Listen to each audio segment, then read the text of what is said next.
Captain Lee Jun-ho adjusted his headset and glanced at the navigation display. 3 hours into the overnight flight from Denver to Seattle, everything seemed routine. The Boeing 777 hummed smoothly through the darkness at 37,000 feet. Most passengers were sleeping, their cabin lights dimmed for the late-night journey. Junho sipped his coffee and checked the weather ahead. Clear skies, light winds, perfect conditions for landing in 2 hours. He stretched his shoulders and looked back at his co-pilot, Nam Hyun-woo, who was reviewing approach shots. This was supposed to be another quiet red-eye flight. The intercom crackled to life, breaking the peaceful atmosphere. "Captain, we have a situation in the cabin," came the strained voice of flight attendant Kim Minna. Her usual calm tone was replaced by barely controlled panic. "We need help immediately." Jun-ho frowned and switched to the cabin security monitor.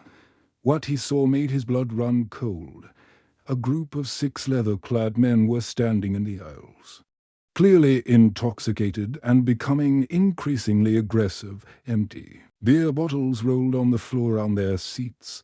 The largest of them, a mountain of a man with arms covered in tattoos, seemed to be their leader. The others called him Tank and followed his every move. Tank stumbled down the aisle, shoving passengers who tried to move out of his way. An elderly man named Choi Bong-soo tried to help his wife to the bathroom, but Tank pushed him back into his seat so hard that the old man's glasses fell to the floor. "Sit down, Grandpa." Tank slurred, laughing as his companions cheered him on. The situation escalated quickly. Flight attendant Park Sor approached the group, trying to maintain her professional composure. "Sir, I need you to return to your seat and keep your voice down. Other passengers are trying to sleep." Tank turned his bloodshot eyes toward her and grinned nastily. "What if I don't want to?" "Sweetheart." He reached out and grabbed her wrist, pulling her closer. Sora tried to break free, but his grip was too strong. "Let me go," she said firmly, though Jun-ho could see the fear in her eyes through the monitor. The other passengers watched in horror. Young Mother Lee Ji-won held her sleeping daughter tighter, praying the men wouldn't notice them. Business executive Park Min-yu pretended to read his tablet while keeping a worried eye on the development. G-situation, student Kim Do-yeon looked round, desperately, wanting to help but knowing he was no match for the large man. Tank's companions spread out through the cabin, blocking the aisles and intimidating other passengers. One of them, a weary man with a snake tattoo on his neck, started going through overhead compartments, pulling out people's belongings and laughing as expensive items fell to the floor. "This is our plane now," Tank announced loudly, still gripping Sora's wrist. "Everyone just sit back and enjoy the show." Jun-ho's hands clenched the armrests of his pilot seat. He quickly pulled up the passenger manifest on his computer screen, scanning for any law enforcement officers or air marshals. His heart sank as he scrolled through the list. No air marshal on this flight. He muttered to himself, his jaw tightening with each passing second. Through the monitor, he watched as the situation grew worse. Tank had forced Sora into an empty seat and was leaning over her, making crude comments. That made her shrink back in disgust. His accomplices were now harassing other passengers, stealing phones and wallets while making threats about what would happen to anyone who tried to stop them. An elderly woman named Han Sunny started crying, quietly as one of the bikers rifled through her purse, taking her medication and throwing it on the floor. Her husband tried to protect her, but the biker just laughed and pushed the frail man aside. "Please," begged passenger Yoon Sang-woo, a father traveling with his teenage son, "just leave us alone. We don't want any trouble." "Too late for that," sneered the biker, grabbing the teenager's phone and smashing it against the window. Junho felt something stirring deep in his chest, something he had worked hard to bury for the past 5 years. It was a cold, calculating darkness that he recognized all too well.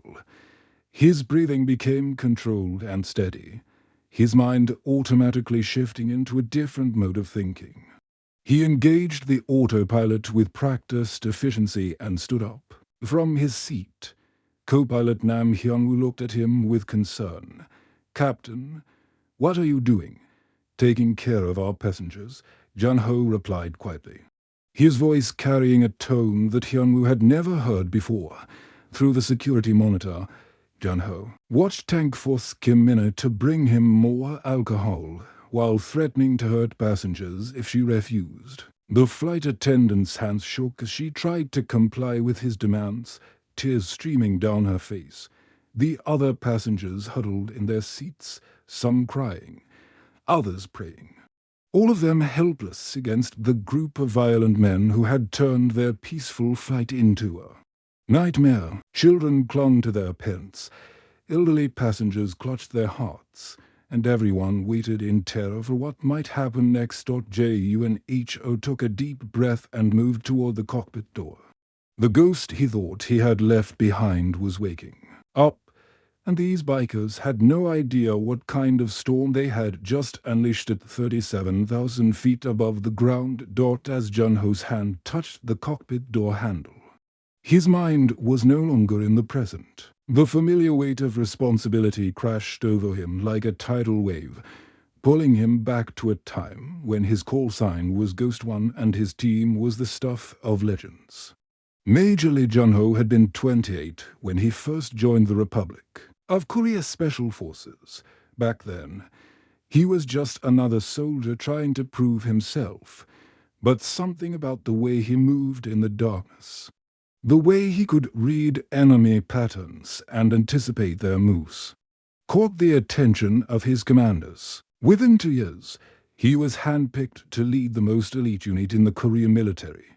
The Ghost Squad wasn't just any Special Forces team.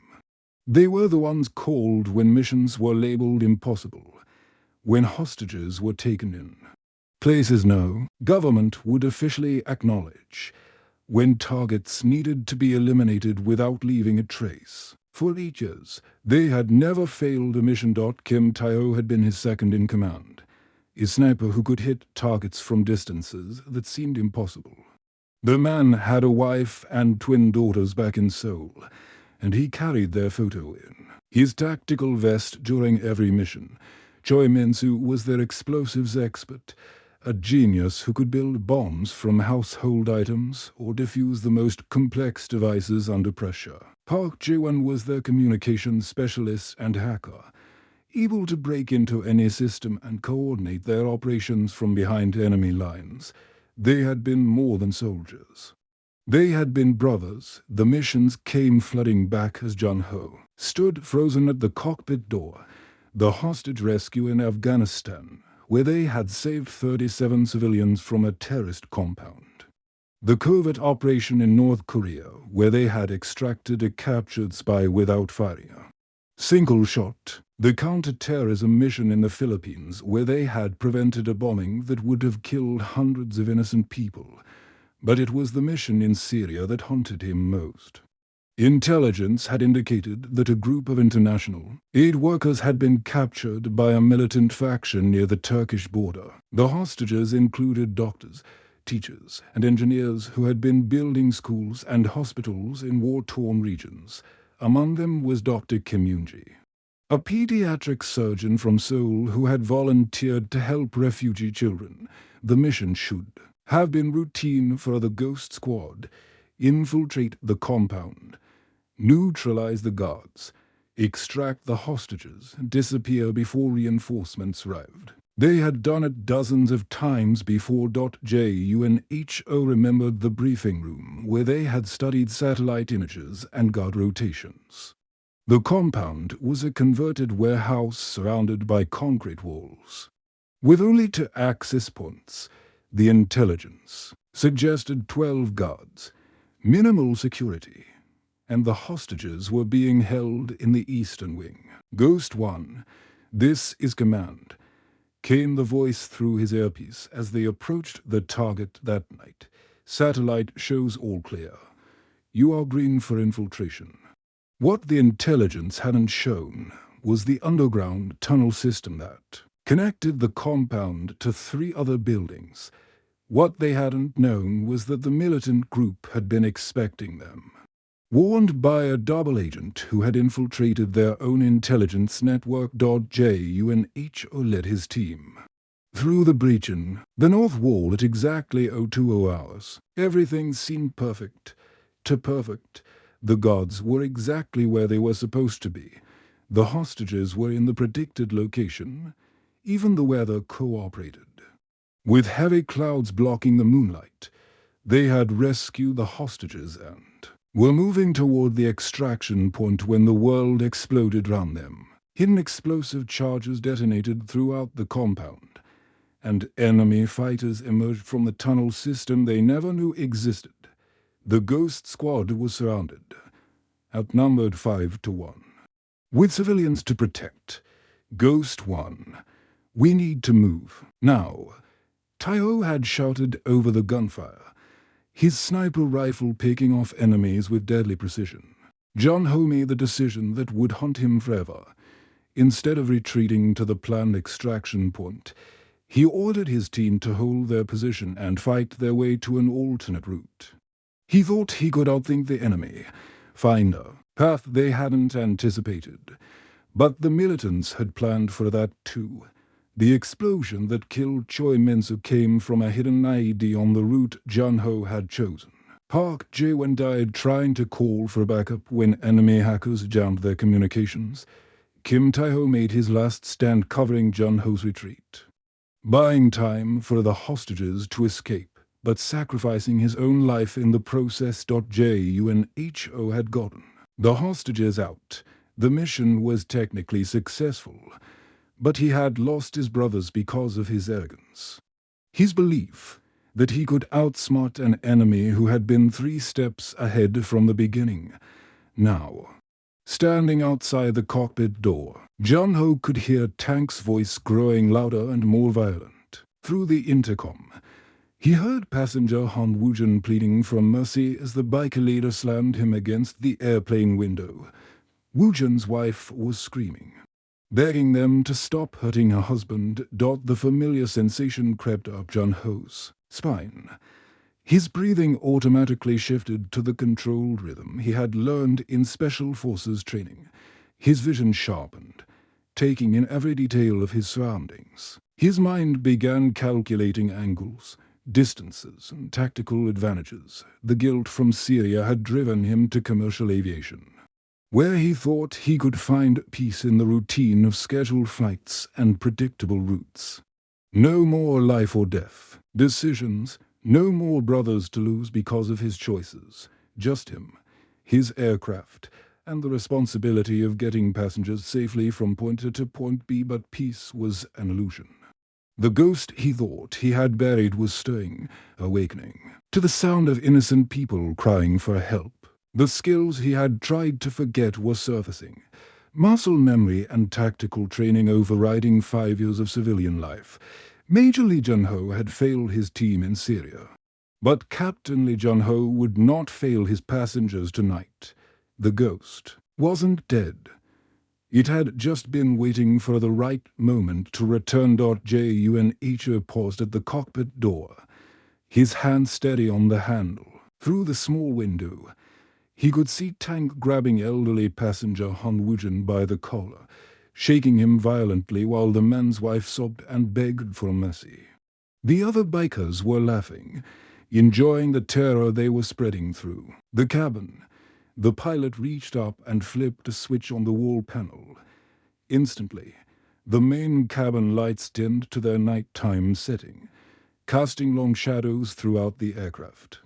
Most passengers assumed it was just another routine adjustment. But Jun-ho had learned long ago that darkness was a soldier's best friend. Ladies and gentlemen, Jun-ho's calm voice came through the intercom system. We're experiencing some minor turbulence. Please remain in your seats with your seat belts fastened. Tank looked up from his victim, confused by the sudden darkness. What's with the lights? He slurred, his grip still tight on Wujin's shirt. "Probably just the pilot trying to scare us," laughed one of his companions, a thin man with a spiderweb tattoo covering his left hand. "Like turning off the lights is gonna make us behave." They had no idea what was coming. Junho slipped through the cockpit door like smoke, his movements so quiet that even the flight attendants didn't notice him at first. He had changed from the mild-mannered pilot who had been flying their plane just minutes before. His posture was different, more predatory. His eyes scanned the cabin with tactical precision, identifying threats, escape routes, and potential weapons. The first biker never saw him coming. The man was standing near row 15. Going through passenger Lee Min-jae's carry-on bag and pocketing anything valuable.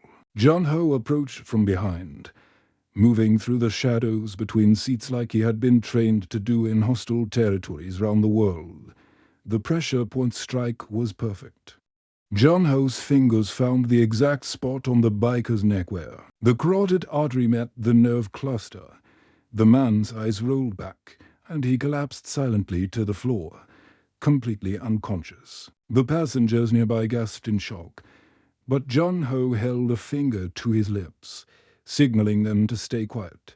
1 down, 5 to go. The second biker was harassing young mother Shinyeji, trying to take her phone, while her baby cried in her arms. This one was more alert than his friend, and he spotted Junho's reflection in the airplane window just as the pilot reached for him.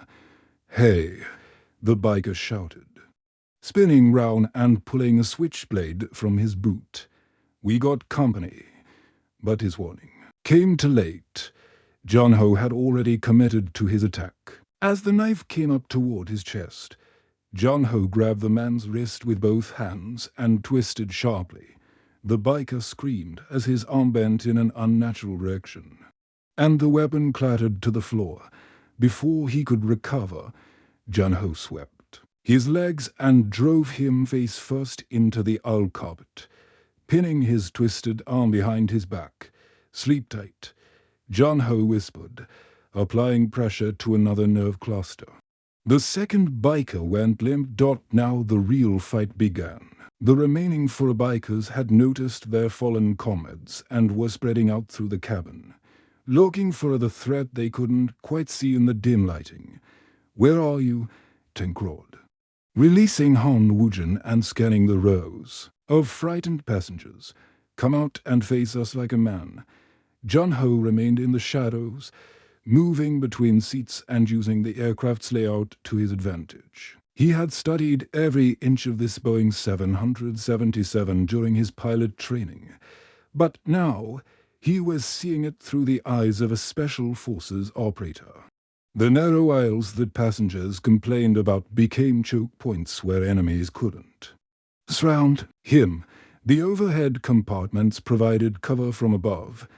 Even the seat backs could be used as shields or weapons. "There," shouted the biker with the spiderweb tattoo, pointing toward the middle of the cabin where he thought he had seen movement. 2 of them rushed toward the spot, but Junho was already gone. He had slipped under a row of seats and emerged 3 rows behind them. The emergency axe mounted on the wall caught his eye, but he decided against it. Too much potential for collateral damage in the confined space. Instead, he grabbed the coffee pot from the service cart that flight attendant Park Sora had abandoned, still hot from the galley. It would make an effective distraction. He threw it toward the front of the cabin, where it crashed loudly against the bulkhead wall. "He's up front." One of the bikers yelled, and they all rushed toward the sound. Junho smiled grimly. Classic misdirection. While they searched the forward cabin, he moved silently toward the rear, where Tank was still trying to figure out what was happening. The massive biker leader had grabbed a serving tray and was using it as a makeshift shield, his eyes darting nervously in all directions. For the first time since the harassment had begun, Tank looked scared. "I know you're out there," Tank called into the darkness, You think you're some kind of hero. I got news for you, pilot boy. I've been in more fights than you've had hot dinners. What the hell? Tank spun round just as Jun-Ho emerged from the shadows between rows 28 and 29.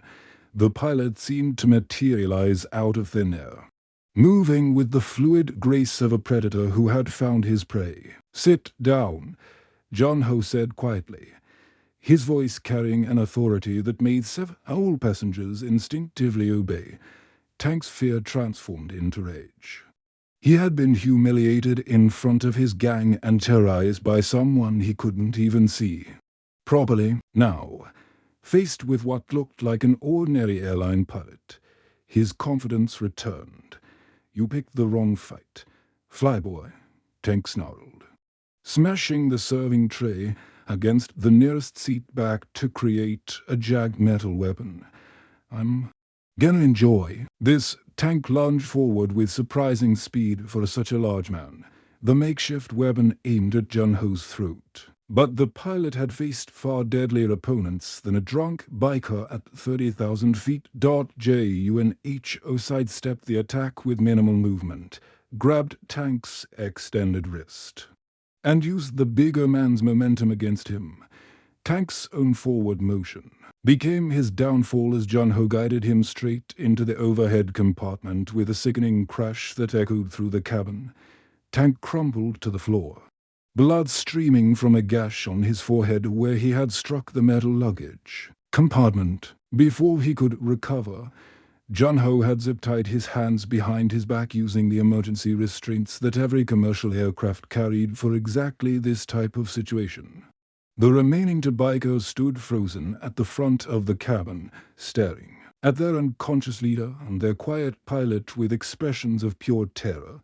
They had watched their tough, experienced gang leader get taken down by someone who looked like he could be teaching a safety briefing instead of conducting a one-man war. "Your turn," Jun-Ho said calmly, looking directly at them. Both men immediately dropped to their knees and put their hands behind their heads without being asked. The fight had gone out of them completely. They had signed up to intimidate helpless passengers, not to face whatever this pilot had become. In the darkness, within minutes, all 6 bikers were secured with zip ties and emergency restraints, unconscious or too terrified to cause any more trouble. The passengers sat in stunned silence, unable to process what they had just witnessed. Their mild-mannered pilot had transformed into something from an action movie, and now he was calmly checking each restrained biker to make sure they weren't seriously injured.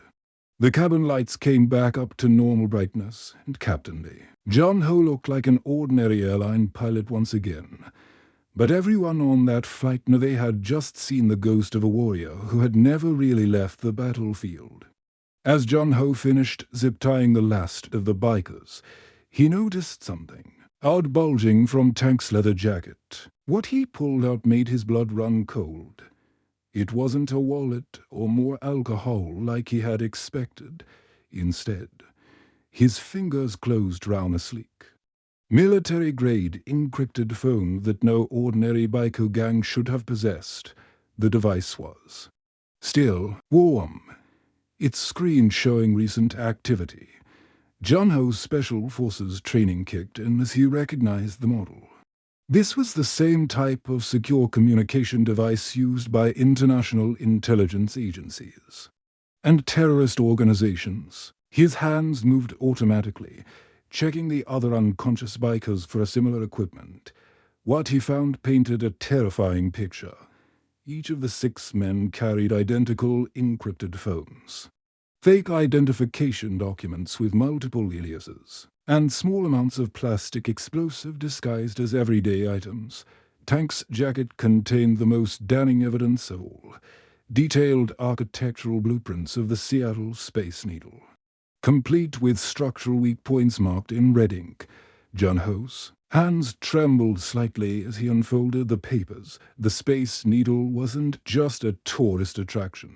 According to the intelligence briefing documents he found, A major international summit was scheduled to take place there in just 6 hours. World leaders from 12 different countries were meeting to discuss a new global peace treaty. With the American president and South Korean prime minister among the attendees. This can't be real, he whispered to himself, but the evidence was undeniable. Hidden in Tank's boot was a handwritten letter that made everything clear. It was a suicide note. Written in broken English, but unmistakably genuine, the letter explained how the 6 men had been recruited by a terrorist cell that promised their families would be paid handsomely for their sacrifice. They weren't supposed to survive this mission. The plan was horrifyingly simple. Take control of the aircraft during the overnight flight when passengers and crew would be least alert. Force the pilot to change course towards Seattle's downtown area. Crash the fully fueled Boeing 777 directly into the Space Needle during the morning summit, killing not just everyone on the plane, but also the world leaders gathered for the peace talks. Jun-Ho felt sick as he read further. The terrorists had chosen these particular bikers because they looked like ordinary criminals. If something went wrong and they were caught before reaching the target, investigators would assume it was just a random hijacking attempt by drunk troublemakers. Not a coordinated terrorist attack planned months in advance. Flight at 10 and Kim. Minna had been watching from a safe distance as Jun-Ho examined the evidence. She had seen him transform from their quiet, professional captain into something far more dangerous, and now she watched him go pale as he read through the documents. "Captainly," she said softly, approaching with careful steps. "What did you find?" Jun-Ho looked up from the papers, his face grim. "We need to contact ground control immediately. This wasn't random violence. These men were planning to crash our plane into the Space Needle during the international summit this morning." Mina's hand flew to her mouth in shock. "The peace talks. But there will be hundreds of people there, not counting world leaders from 12 countries, Jun-Ho finished. If they had succeeded, it would have been more than just mass murder.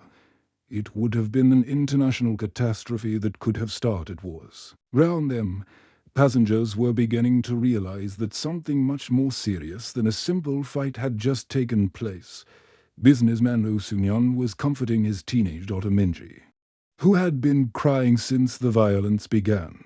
The girl looked up at Jun-Ho with wide, frightened eyes. "Daddy, what's happening?" she whispered.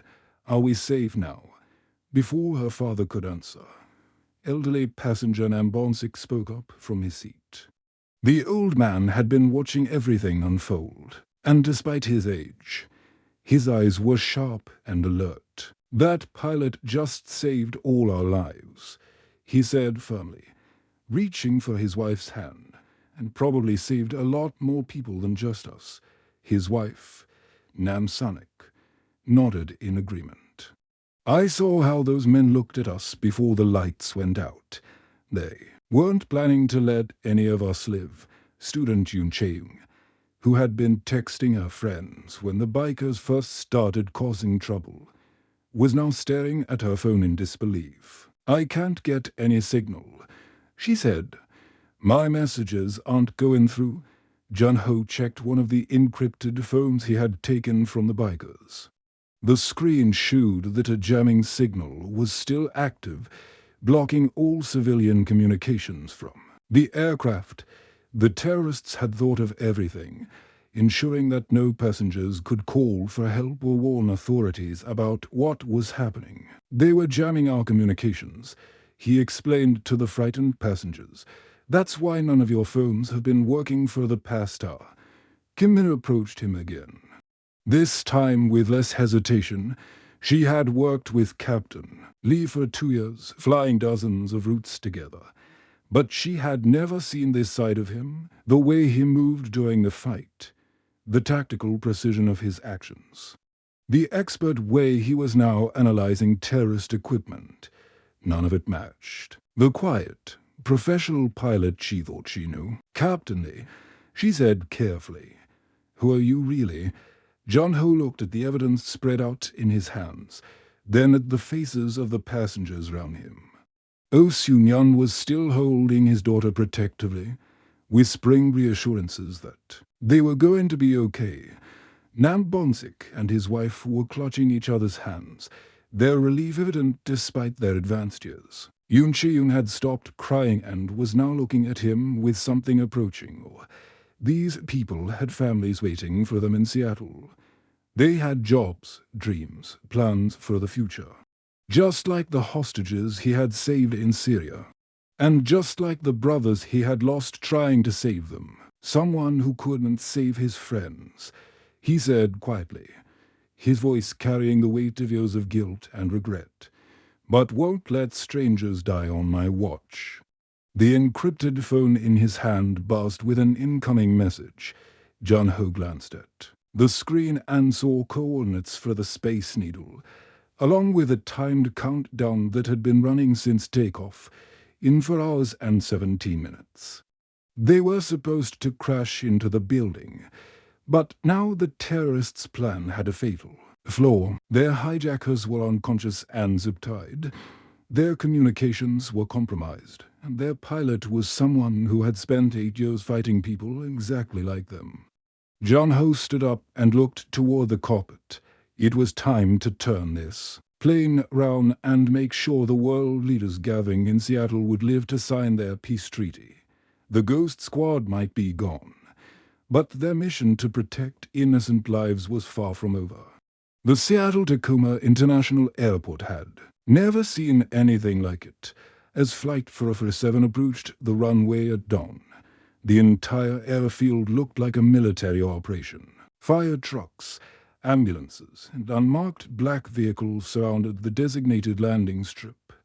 News helicopters circled overhead, their cameras capturing every moment of what would become one of the most talked-about landings in aviation history.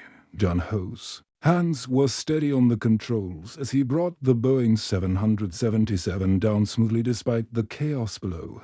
Through the cockpit window, he could see dozens of federal agents in tactical gear, their faces serious and alert. The passengers behind him were quiet, still processing everything that had happened during what was supposed to be a routine red-eye flight. Seattle Tower, this is Flight 447. John Ho spoke into his radio. We're on final approach with 6 secured suspects and evidence of a major terrorist plot. Request immediate FBI and bomb squad response. Copy that. Flight 447. You're cleared for landing on runway 16L. Emergency teams are standing by. As the wheels touched down, John Ho felt a strange mix of relief and sadness. The mission was complete, but it had brought back memories he had tried so hard to forget through the cabin intercom. He could hear passengers crying with relief, some praying, others calling out thanks to whatever higher power had protected them.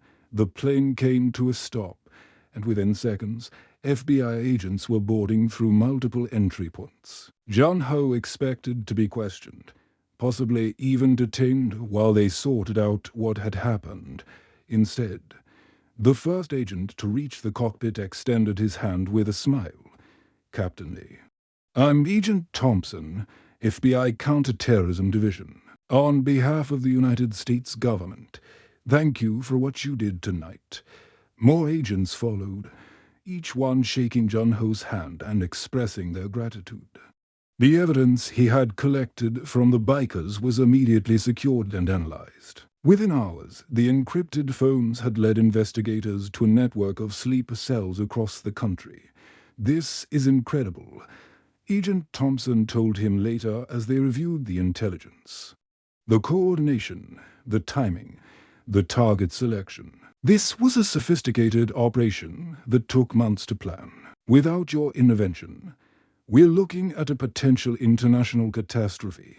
The passenger testimonies were even more revealing, Oh Soon-Yun. The businessman who had been traveling with his daughter told investigators how the bikers had been acting strange from the moment they boarded, constantly checking their phones and whispering among themselves in a language that wasn't English. They weren't just drunk troublemakers, he explained. Even before they started harassing people, something felt wrong about them when Captain Lee came out of the cockpit. It was like watching a completely different person. He moved like he was trained for this kind of situation. Teenage passenger Minji, Lusanyan's daughter, had been recording videos on her phone when the communications jamming started. The footage showed the exact moment when the biker's behavior changed from annoying to dangerous, and how quickly the situation escalated. I thought we were all going to die, she told the FBI agents through tears. Then the lights went out, and it was like we had a guardian angel watching over us. Elderly couple Nambonsik and his wife Sunak provided crucial testimony about the conversations they had overheard.